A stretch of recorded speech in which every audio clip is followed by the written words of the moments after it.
नमस्ते, मैं Sonal, your stars astrology में स्वागत है आप सभी का।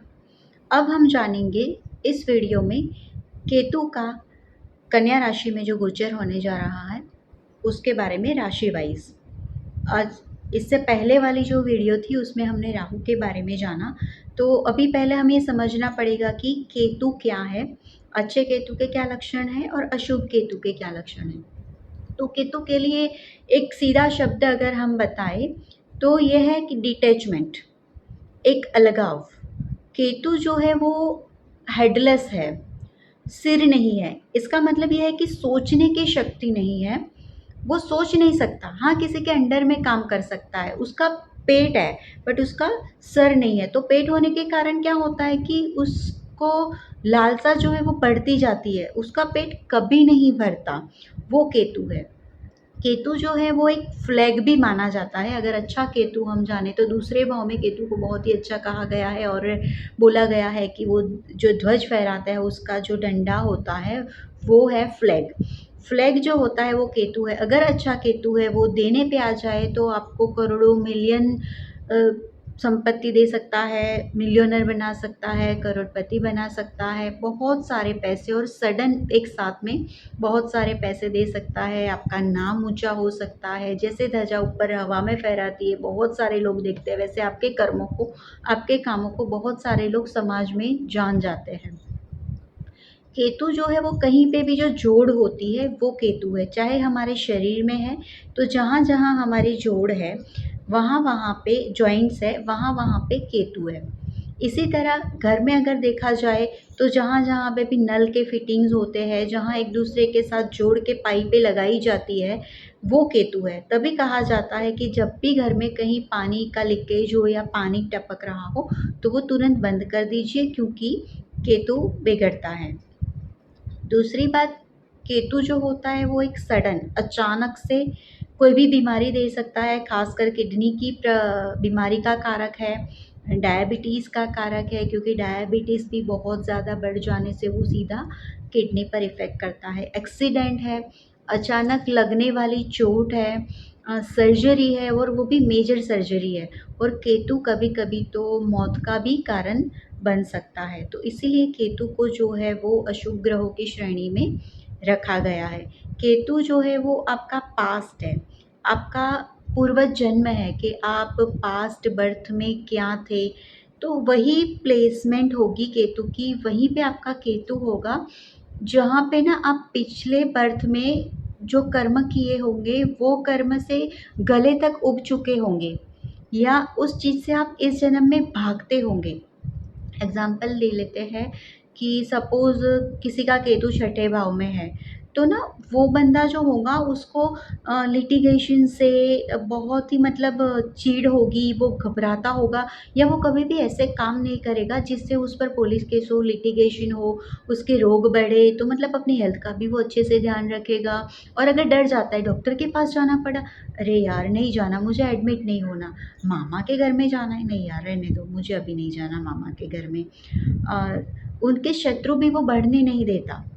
तो ये जो चीज़ होती है वो केतु की होती है कि पिछले जन्म में वो ज़िंदगी वो जी चुका होता है, अच्छे से वो भुगत चुका होता है, तभी जाके इस जन्म में उसको उस भाव से, उस रिश्तों से, उस भाव के कारक तत्वों से अलगाव होता है, डिटैचमेंट रहता है। अब हम जानेंगे कि जो कन्या राशि में केतु का गोचर होने जा रहा है वो हर राशि वाइज क्या इफ़ेक्ट देगा। तो हम देखेंगे कि मेष राशि में जो है ये केतु का गोचर होने जा रहा है छठे भाव में, जो कि अच्छा कहा गया है। शनि राहु केतु का जो गोचर अच्छा माना जाता है वो तीसरे, छठे और 11वें भाव में इन सभी ग्रहों का गोचर अच्छा माना जाता है। तो मेष राशि के लिए ये अच्छा है। जैसे कि हमेशा के लिए कोई बरसों से कोई लिटिगेशन चला आ रहा हो, कोई केस हो रहा हो, उससे उनको मुक्ति मिलेगी। कोई पुराना रोग चल रहा हो उससे भी उनको मुक्ति मिल सकती है। पुराने कर्जे जो है वो लोग उतार सकते हैं। डाइवोर्स के भी जो केसेस चले आ रहे हैं, जैसे दोनों ही पार्टियों के बीच में कोई एक मसला है, किसी के सामने वाले ने आपको बोला कि भई आप मुझे इतने पैसे दे दो तब मैं जाके आपको डाइवोर्स पेपर पे साइन करूँगी या करूँगा। तो वो सारे मसले हैं वो अब अंत आने वाले हैं। और दूसरा कि एक म्यूचुअल अंडरस्टैंडिंग से भी डिवोर्स हो सकता है। तो ये जो है वो इस तरह से भी केस का निपटारा हो सकता है। मामा के हेल्थ को संभालने लायक होगा, मामा के घर से कोई बुरी खबर आने की संभावना है। आपका बैंक बैलेंस जो है वो खाली हो सकता है, मगर खाली इस संदर्भ में होगा कि आप कोई बहुत बड़ा अच्छा इन्वेस्टमेंट करोगे, कोई प्रॉपर्टी लोगे, कोई व्हीकल लोगे या कोई लैंड ले सकते हो। और दूसरा, आपको आपके पिताजी की तरफ से बहुत सारी हेल्प मिलेगी, या पिताजी बोल सकते हैं कि भाई मेरा कारोबार मैंने तो बहुत सालों तक चलाया, अब तुम इसको संभालो। ये भी एक संभावना बनती है। वृष राशि में जो केतु है उसका ट्रांजिट होने जा रहा है पंचम भाव में। पंचम भाव जो होता है संतान का होता है, विद्या का होता है, लव रोमांस का होता है, इन्वेस्टमेंट का होता है और मंत्र साधना का भी होता है। तो अगर केतु पंचम भाव में है तो आप यकीन मानिएगा, इतने सालों से आपने मंत्र अनुष्ठान नहीं किए होंगे या मंत्रों पे आप जो नहीं मानते होंगे, वो लोग भी मंत्र करने जाएंगे, उनकी मंत्र शक्ति बढ़ेगी, उनको ज्योतिष जैसी विद्या में उनका इंटरेस्ट जो है वो आएगा। हो सकता है वो ज्योतिष सीखे, ऑकल्ट साइंस सीखने का उनको मन करेगा, संस्कृत सीखने का मन करेगा कि भाई संस्कृत में ये श्लोक जो है वो कैसे बोले जाते हैं, तो वो पर्टिकुलर कोई अच्छे से पंडित के पास जाके भी सीख सकते हैं। संतानों के लिए हाँ, ये देखना ज़रूरी है कि अगर वो पढ़ाई कर रहे हैं, वो 10th में है, 12th में है, तो उनका थोड़ा ध्यान रखिएगा पढ़ाई में। उनका पढ़ाई में मन नहीं लगेगा, उनकी संगत बुरी होने की संभावना है। वृष राशि वालों के लिए उनके लव और रोमांस में भी उनके पर्टिकुलर सामने वाले पर्सन के साथ ब्रेकअप के चांसेस बनेंगे। लाभ में ज़रूर होगा, जैसे मैं बता चुकी हूँ कि आप कोई पैसा खर्च करके इन्वेस्टमेंट करेंगे तो उसमें आपको इसी 18 महीने में अच्छा रिटर्न भी मिल सकता है। मिथुन राशि वालों के लिए ये जो गोचर है वो चतुर्थ भाव में होने जा रहा है।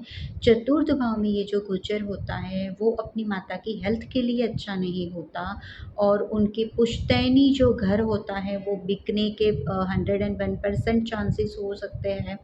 और ये जो है वो 12th भाव को भी देखेगा केतु चतुर्थ भाव से, तो लॉस करके भी मे बी वो प्रॉपर्टी आप बेच सकते हैं। तो थोड़ा सा रुक जाइएगा, एकदम से सडन अचानक से निर्णय ना लीजिएगा, क्योंकि केतु जो है वो एकदम से सडन अचानक कोई ना कोई निर्णय आपको लेने को मजबूर कर सकता है। फैमिली में कोई सी के मौत की खबर आ सकती है, माता से ही आपके मतभेद बढ़ सकते हैं, आप घर के कामों में रुचि नहीं लेंगे। घर में ना बोलते हैं ना कि भाई ये तो घर पे टिकता ही नहीं है, ये घर पे टिकती नहीं है, बाहर ही रहते हैं, तो ये जो माहौल है वो आपको ये 18 महीने मिथुन राशि वालों के लिए सामना करना पड़ सकता है। कर्क राशि वालों के लिए ये जो गोचर है वो तीसरे भाव में होने जा रहा है। तीसरे भाव में मैंने बोला है कि बहुत ही अच्छा होता है, तो हो सकता है कि आप कोई बुक लिखना स्टार्ट करो, आपका कम्युनिकेशन जो है वो अच्छा हो सकता है, आप अच्छा सा कोई साहस कर सकते हो, पराक्रम कर सकते हो, न्यू बिज़नेस के लिए इन्वेस्टमेंट कर सकते हो, नेबर के लिए भी आप कुछ कर बैठोगे, और आपके छोटे भाई बहनों के लिए भी आप बहुत कुछ अच्छा करने जाओगे। आप जो है वो अपना धर्म और ट्रस्ट, जहाँ पे धार्मिक ट्रस्ट होते हैं, मंदिरों के ट्रस्ट होंगे, वहाँ पे आप बहुत बड़ा दान भी करोगे, या वहाँ पे उस स्थान पे आपको एक ऊंची पदवी मिल सकती है। आप कोई प्रवचनकारी बन सकते हैं, या आप प्रवचन दोगे, या कोई भी ऐसी संत की संगत में आप पढ़ सकते हो। लंबी जर्नी हो सकती है, वो संत की संगत में ऐसा भी हो सकता है कि आप बहुत धार्मिक यात्राएं करो, क्योंकि केतु जो है वो अल्टीमेटली तो एक धार्मिक ग्रह है, जो आपको धार्मिक बनाता है, जो आपको स्पिरिचुअल बनाता है, जो आपको आध्यात्मिक बनाता है। तो कर्क राशि वालों के लिए ये बहुत अच्छा है, इस 18 महीने का लाभ लीजिए। आप कुदरत भगवान के नज़दीक जाइए और आप खुद को पहचानिए। ये बहुत ही अच्छा समय है आपके लिए, बिज़नेस के लिए तो अच्छा है ही, मगर आप खुद की सोल को जानने के लिए ये समय आपके लिए बढ़िया रहेगा। सिंह राशि के लिए जो ये गोचर है वो दूसरे भाव में होने जा रहा है। दूसरे भाव में भी केतु को अच्छा माना जाता है, जन्म के केतु को भी और गोचर के केतु को भी मैं तो अच्छा मानती हूँ, क्योंकि मैंने बहुत सारे चार्ट में देखा है कि दूसरे भाव में गोचर होने से उनको सडन मिल्कियत के लाभ मिले हैं, सडन उनकी इनकम बढ़ी है, या जो लोन की प्रोसीजर वो लोग कर रहे हैं उसमें अचानक उनको फ़ायदा मिल जाता है, वो भी ऐसी लोन मिल जाती है जिसमें सब्सिडी होती है, उस टाइप की लोन उनको मिलती है। या कौटुंबिक पैतृक कोई भी संपत्ति जो बिकती है उससे भी उनको पैसे का लाभ होता है। किसी के आफ्टर डेथ उनको कोई बहुत बड़ी रकम मिल सकती है, पैसे मिल सकते हैं। तो ये जो होता है, और उनकी नामना होती है, उनका नाम होता है, उनका नाम जैसे लोग जानने लगते हैं कि हाँ ये, हाँ इनको तो बहुत अच्छे कर्मों के लिए आप दूसरे भाव में जाने जाते हो। बस एक बात का ध्यान रखना है कि दूसरा जो भाव होता है वो खान पान का होता है, खाने पीने की आदत का होता है। तो आपके खाने पीने की आदत बिगड़ सकती है और उससे आपको स्टमक प्रॉब्लम हो सकता है, और स्टमक प्रॉब्लम भी long lasting life long medicine लेनी पड़े, ऐसा हो सकता है। तो खान पान में सुधार लाइएगा, खुद की केयर कीजिएगा, अपने कर्म अच्छे रखिएगा। तो ये जो होता है वो सिंह राशि के लिए है। और आपका जो कर्म है, सडन अचानक से आप बिज़नेस चेंज करने की भी सोच सकते हो। ये 18 महीने और अच्छा डिसीजन रहेगा, आप ले सकते हो।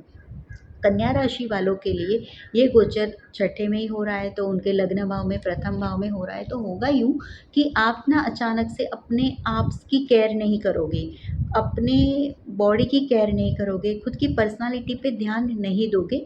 तो इससे क्या होगा कि हेल्थ प्रॉब्लम आपकी हो सकती है, और दूसरा आपकी शादीशुदा ज़िंदगी में भी आपको प्रॉब्लम आ सकती है। अचानक से आप शेयर स्टॉक मार्केट में कुछ गलत इन्वेस्टमेंट कर बैठोगे और उसके कारण आपको नुकसान सहना पड़ सकता है। आपके पिताजी की हेल्थ जो है वो ख़राब हो सकती है, लंबी यात्राएँ आपकी हो सकती है, और धार्मिक स्थलों पे इस 18 महीने आप दान नहीं करोगे, क्योंकि आपने अगर धर्मस्थल पे या मंदिर में दान किया तो कहीं न कहीं वो आपको नुकसानदेह हो सकता है। केतु जो है वो, अगर आपने कोई नया काम शुरू किया या रिनोवेशन का काम शुरू किया, तो वहाँ पे आपके लिए कहीं न कहीं कोई प्रॉब्लम खड़ी हो सकती है। तुला राशि वालों के लिए ये जो गोचर है वो 12वें भाव में होने जा रहा है। 12वां भाव जो होता है वो मोक्ष का भाव होता है, और मोक्ष के भाव में जब मोक्ष के ही कारक ग्रह केतु आते हैं तो वो बहुत ही अच्छा माना जाता है। मोक्ष इट्स मीन्स कि भाई डेथ हो गई, आफ्टर डेथ वाला मोक्ष नहीं। ये कोई भी ऐसा जो सवाल है जो आपको स्पिरिचुअली आप अपने आप में खोज रहे हो कि भाई मैं एक सोल हूँ और मेरा पर्पस क्या है, और मुझे मोक्ष के लिए क्या-क्या करना चाहिए। तो ये सारी चीज़ें जो है वो उस लाइन के तरफ आप जाओगे, मेडिटेशन करोगे, आप आध्यात्मिक गुरुओं की खोज करोगे, आप उनको पूछोगे कि भई मेरा यहाँ इस दुनिया में आने का पर्पस क्या है? ये तुला राशि वाले ढूँढ सकते हैं। मोक्ष का कारक केतु ग्रह अगर 12वें भाव में आता है तो आप दान धर्म के लिए भी बहुत अच्छे से जाने जाते हो। आप हॉस्पिटल्स में दान करते हो, किसी की भी कोई ऐसा बीमार व्यक्ति है जो पैसा खर्च नहीं कर सकता, उसके पीछे भी आप कर सकते हो। और एक दूसरा ये भी अगर हम कह सकते हैं कि अगर 12वें भाव में जब केतु आता है तो आप खुद भी एक आध्यात्मिक गुरु बन सकते हो। आपको एक गुरु की पदवी भी मिल सकती है अगर 12वें भाव में केतु है, क्योंकि आप खुद का तो उद्धार करोगे मगर आप लोगों को भी सलाह करोगे, एडवाइस करोगे कि भाई आप इस तरह से करो, आपको रास्ता मिल जाएगा। और आपका जो बोला हुआ है वो काफ़ी बार सच भी हो जाता है। मतलब सोल पर्पस के लिए ये बहुत ही अच्छा है। हाँ, मटेरियल लाइफ के लिए ये गोचर अच्छा नहीं माना जाता, क्योंकि इसमें बहुत सारा लॉस होने की संभावना है। आपको नुकसान हो सकता है, धंधे में नुकसान हो सकता है कि आपको कोई ऐसी बीमारी हो, आपको ऐसा ऑपरेशन के लिए हॉस्पिटल में खर्च भी करना पड़ सकता है। आपको ना एकांत जगह पे जाने का मन करेगा, आपको लगेगा कि मैं चलो ना आइसोलेशन में चला जाऊँ और दुनिया से, घर वालों से, फैमिली वालों से, फ्रेंड से दूर होकर अकेला ही रहूँ। मतलब मन में कहीं न कहीं एक उदासी भी होगी, और एक वो प्रकाश की खोज होगी जो आपने अभी तक लाइफ में नहीं किया होगा। आप रिसर्च करोगे, रिसर्च के लिए भी आपको एकांत की ज़रूरत है, आपको अकेलेपन की ज़रूरत रहेगी। वृश्चिक राशि के लिए यह जो गोचर है वो 11वें भाव में होने जा रहा है, जो कि अच्छा माना जाता है, जो मटीरियल लाइफ के लिए भी अच्छा है, और सभी प्रकार के अब तक के जो आपने कर्म किए हैं उसका अच्छा नतीजा आपको मिलने जा रहा है।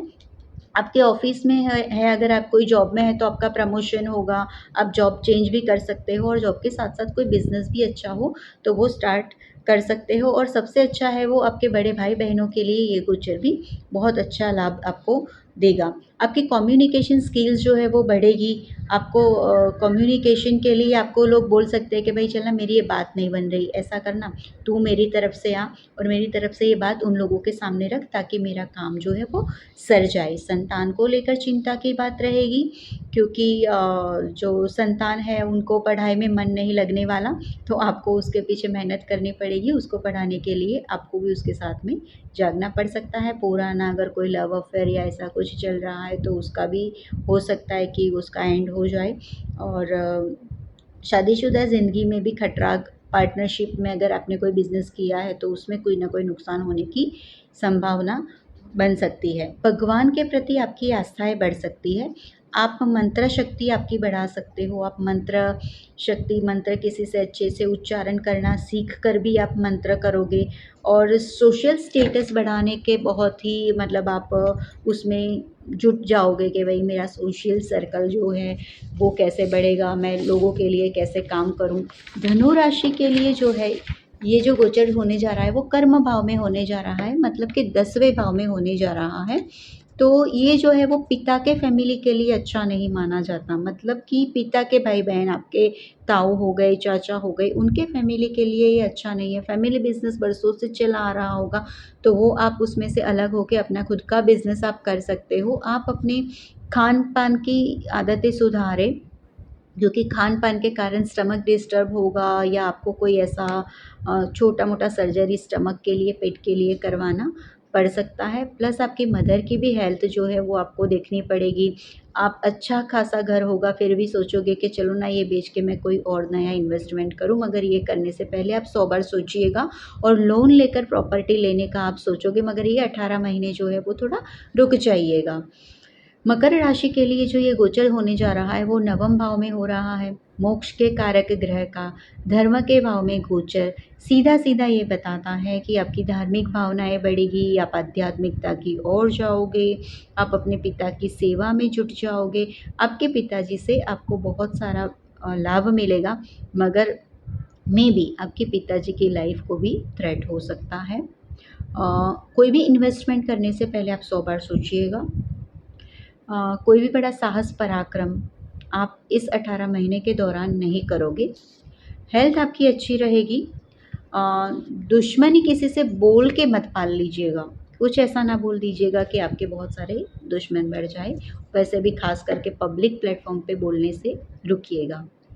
कुंभ राशि के लिए ये जो गोचर है वो अष्टम भाव में होने जा रहा है। फिर से केतु अष्टम भाव में मैं अच्छा मानती हूँ, क्योंकि अष्टम भाव में केतु जो होता है वो आत्मा की अंदरूनी खोज करवाता है। मेडिटेशन, आध्यात्मिकता, तंत्र मंत्र, ऑकल्ट साइंस, पराविज्ञान, मतलब उसको ऐसे एक्सपीरियंस हो सकते हैं जैसे हम बोलते हैं ना स्पिरिट, सोल्स, उसको फील करना, उसको पहचानना, ये सारी चीज़ों में आप लग जा सकते हो। या 10 महाविद्या की साधनाएँ आती है, चंडी पाठ की तंत्र साधनाएँ आती है। अचानक से आपको इसमें इंटरेस्ट जागेगा और आपको उसमें सफलता भी मिलेगी। सडन किसी के मरने के बाद की मिल्कियत आप प्राप्त कर सकते हो। कोई रिसर्च कर सकते हो तो इस 18 महीने में आपका रिसर्च कंप्लीट होगा। डॉक्टरेट कर रहे हो तो वो आपको डॉक्टर की, आपके नाम के आगे डॉक्टर की पदवी लग जाएगी। तो कुंभ राशि के लिए ये जो गोचर है वो अच्छा है। स्पिरिचुअल लाइफ के लिए अच्छा है। मटीरियल लाइफ के लिए अगर देखा जाए, भौतिक सुख के लिए ये गोचर इतना खास अच्छा नहीं रहेगा। मीन राशि वालों के लिए ये जो गोचर है वो सप्तम भाव में जा रहा है। सप्तम भाव में जाने से दाम्पत्य जीवन में कहीं ना कहीं कोई प्रॉब्लम आ सकती है, डिवोर्स तक की सिचुएशन आ सकती है। पार्टनरशिप का बिजनेस सदियों से, बरसों से चला आ रहा है, मतलब कि आपके पिता के भी पिता, उनके भी पिता जो है 3-4 पीढ़ियों से जो चला आ रहा है ना, वो बिजनेस अचानक से अब बंद होने की संभावना है। तो अब आपको ये पॉइंट्स ध्यान रखने हैं। पार्टनरशिप में बिज़नेस आपने नहीं करना है। अगर ऐसी नौबत आती है कि बहुत ही सदियों से पुरखों के जो बिज़नेस चले आ रहे हैं उसमें हो सके तो आप वो बंद करके अपने अलग-अलग बिज़नेस, भाई हैं तो अलग-अलग बिज़नेस ना कीजिए। 18 महीने हैं, रुक जाइए, उसके बाद सब कुछ ठीक हो जाएगा। पत्नी के साथ व्यवहार अच्छा रखिए। हो सकता है उनकी हेल्थ आपको चिंता करवाए या उनका जो टेम्परेचर है वो बढ़ा हुआ रहे, उनका गुस्सा बढ़ जाए, मगर आप थोड़ा शांत रहिएगा तो शादीशुदा ज़िंदगी के लिए ये जो गोचर है वो अच्छा रहता है। और ये जो गोचर है वो आपको लाभ भी दिलाएगा। लाभ किस तरह का दिलाएगा कि आपने किसी के लिए अच्छा किया है, नोबल कोज़, मगर बिना स्वार्थ के अगर किसी को एक काम किया है तो वो आपको आगे जाके वो बहुत ही अच्छा आपको परिणाम देने वाला है। तो कुल मिला के मीन राशि वालों के लिए भी ये गोचर जो है वो 50-50% रहेगा। अब ये जान लीजिए कि ये जो गोचर है, वो गोचर आपका किन-किन लोगों को असर करेगा। तो जिनकी भी कुंडली में केतु शुभ अवस्था में है, अच्छी पोज़ीशन में है, अच्छे ग्रहों के साथ है, मतलब उसके मित्र ग्रहों के साथ है, उसके लिए ये गोचर बहुत अच्छा रहेगा। केतु उसके एनिमी के भाव में है, दुश्मनों के भाव में है, नीच राशि में है, तो ये गोचर उसके लिए अच्छा नहीं माना जाएगा। महादशा में है, अंतर्दशा में है, तो ही आपको चिंता करने की ज़रूरत है, अदरवाइज़ आपको गोचर में कहीं पे भी आए आपको टेंशन करने की ज़रूरत नहीं है। हाँ, प्रति अंतर्दशा में, सूक्ष्म अंतर्दशा में जो 10 दिन, 5 दिन के लिए आएगा, तो उस 5 दिन के लिए आपको परेशानी आ सकती है। तो उस 5 दिनों के लिए आप कोई भी इम्पोर्टेंट डिसीज़न नहीं लेंगे। अब वो 5 दिन कौन से आने वाले हैं, ये उसके लिए जानने के लिए आपको अपने पर्सनल हॉरोस्कोप कोई भी अच्छे ज्योतिषी से आप दिखा सकते हो और अपना टाइम आप पूछ सकते हो। मुझसे भी चाहो तो कमेंट बॉक्स में कमेंट करके पूछ सकते हैं। तो ये था केतु के ऊपर मेरा अ, अभिप्राय कि किस राशि के लिए क्या रहेगा। तो अब मैं इजाज़त चाहूँगी, आप मेरे चैनल को लाइक और सब्सक्राइब कीजिएगा। Thank you so much.